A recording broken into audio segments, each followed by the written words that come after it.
As we all know, as Leona was referencing, foreclosures has become a huge issue, has been a huge issue for quite some time. Mark Roshan in our shop will be talking about the foreclosure, vacancy, and business connection for you this morning.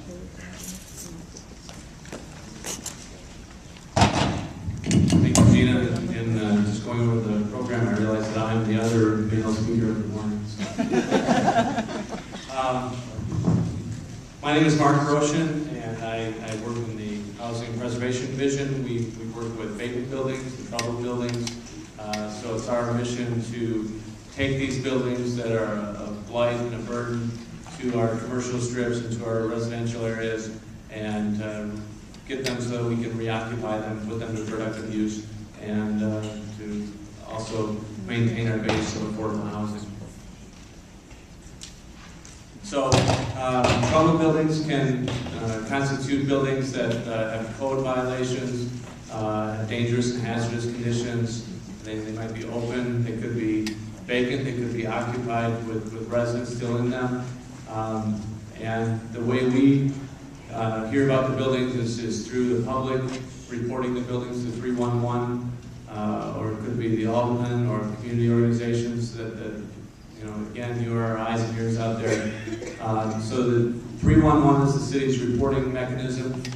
That will generate an inspector to come out and take a look at the buildings, and then that will, in turn, generate a housing court case. And that's really our biggest way that we address the buildings is through the housing court process.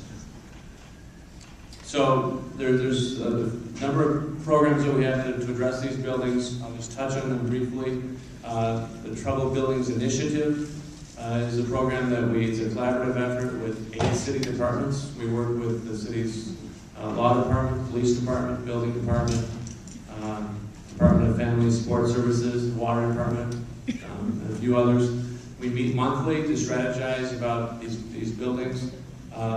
These are the worst of the worst buildings that come through the housing court system. The owners are uncooperative, and so we appoint a receiver to take over the building to make the repairs that are needed to make the buildings safe and secure.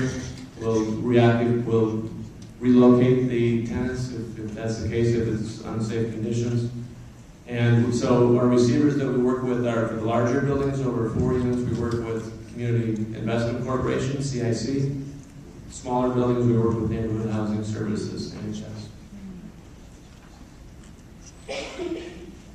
Another program we have is a developer subsidy program. It's administered through NHS.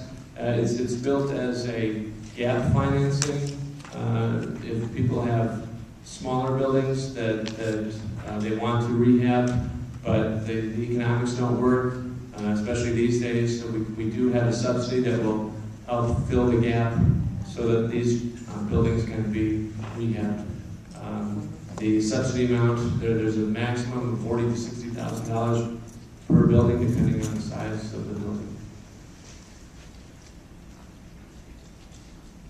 We also have a TBI condo building. This is a new initiative that was started 2 years ago with stimulus dollars, federal money.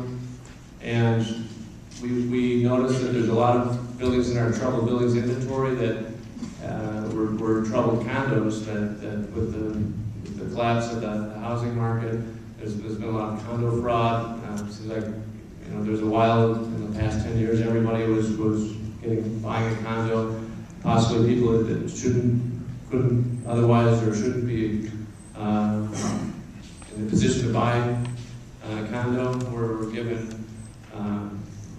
We're put into situations that were unsustainable. And so as a result, we have condo buildings that maybe were partially occupied or not occupied at all anymore because all the units have been foreclosed. And meanwhile, we've got buildings that have multiple ownership, and it's a real problem to try and organize a solution for that. And what we've done with this program is work with CIC, who's our grantee on this, and they have gone out and contacted all these various owners. A lot of them are bank owned, and we've gotten these buildings, these different individual condo units assembled into one under one ownership through CIC, and then we market the building as a whole to be used as converted back to a rental situation where it's one property owner renting out affordable apartments. And so today, 5 buildings that we've deconverted. We've acquired all the units. 2 of those have sold. We've got a year left in the grant, and we're hoping to reach a total of 237 units altogether. We also have a heat receivership program. Same kind of situation as TBI, but this relates specifically to heat. September 15th was the start of this year when we get calls of inadequate heat. Again, it goes into housing court, and if there's an uncooperative owner, we have a receiver step in to make repairs. It could be the boiler, it could be windows, roof, whatever needs to be done. We have a receiver to do that, and in this case, it's Globetrotters Engineering Corporation. Are they new, Mark? Is that a new company? Globetrotters program, because it used to be the heat receiver program? Heat receiver's been around for... No, I know it has, but is that a new company? Globetrotters? I'm sorry. Is that a new company that's running it for the city? Because it used to be other people, you know? The current contractor is Globetrotters. This is their first year, or they've done it before? I believe it's their 6th year, Okay. and then there's a new RFP that's going to be coming out for the first of the year. And then finally is our PCT program. The city has acquired an inventory of vacant houses, up to 4 units, and we acquire them usually through abandonment or through HUD. And what we do is we offer them for sale. We've got an inventory of 12 properties right now. If you're interested, there is a handout. We do have one that's on a commercial strip, but generally these are in residential areas.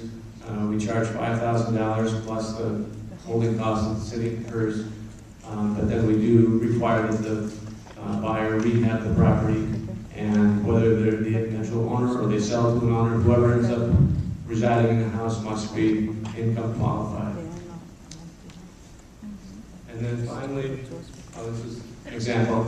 They did a great job in this house. I didn't think it was the same house at first, but if you look at the 2 buildings on either side, you realize that it was the same house. They did a great job. And finally, this is a map showing where our properties lie. Generally a swath and an arc around the downtown area. Most of those are larger apartment buildings. The majority of the properties are larger. A few of the smaller buildings, also the different color dots. All right, thank you very much.